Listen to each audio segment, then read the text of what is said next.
ma'am. There we go. All right. This slide right here has it broken down depending on your area. And if y'all send me an email and say you want the stats, I'll send you a link to the stats because they're in Google Drive. But anyhow, like the top one's 111, that's Cherokee. Your 70s and your 80s are Cobb County. Your 60s are Gwinnett. Sandy Springs, Dunwoody's 121, Sandy Springs. So this breaks down the number sold by area. And like over here, Vinings is 71. Well, that's a real small market, so, and it tends to stay isolated as far as price goes. And this goes back to, how they've changed. I mean, for a while, pretty much the whole map was red because of the, prices declining and the number of properties on the market declining. But the ones with the black dots on it, that's where the distressed sales were 30% or more. With the black dots. At one time, the black dot denoted 50% or more were distressed sales in those areas.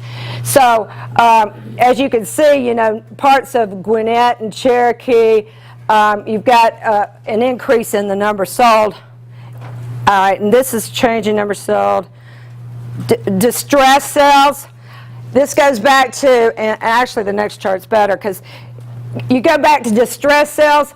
The median line is 15%. That's the one straight up and down. So as you can see, in parts of Gwinnett, you still got, quite a big number of distressed sales out there, which are either foreclosures or short sales.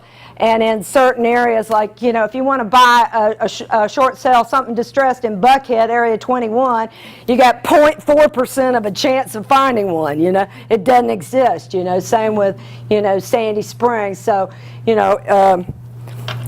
but the biggest thing I wanted to show you on here is the median sales price.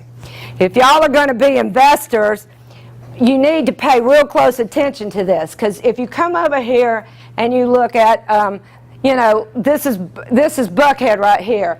The median sales price in Buckhead is $765,000. So if you wanted to buy something for $400,000 and stick $100,000 into it, as long as you're staying under the median, you've got a boatload of people to go buy it.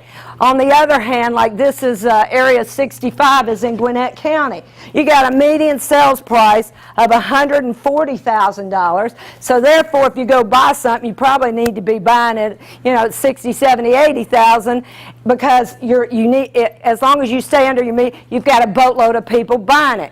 That means half of your sales are less than that price. So, oops. So, oops. Yeah, I didn't mean to. So that goes back to, this is to me, the most important chart in here is the median sales price. If y'all shoot me a link and just put stats in there, or if you want to give me a card, I will be glad to share the link to these with you. Just bring me a card, and because this is where you go to go find your deals and what price point you need to stay under. Good enough? Any questions? What would you say is the percentage of clients you work with that have that agreed to list the house at the price that you recommend?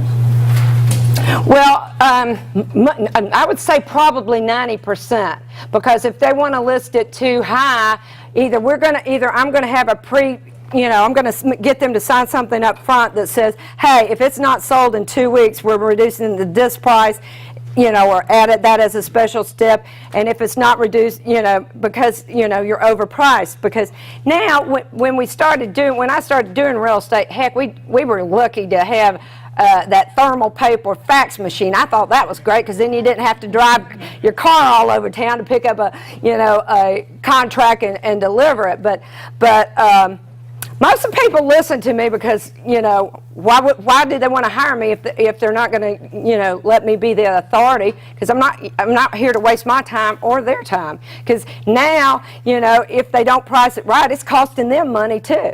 Because every month that they don't have it sold, they've got another house payment, another tax payment, another utility bill, when if they go ahead and get it sold, they're moving on and collecting more money, and almost 10% more money at that. Okay? Any other questions? All righty. Thank you, guys. Oops, that's the wrong one.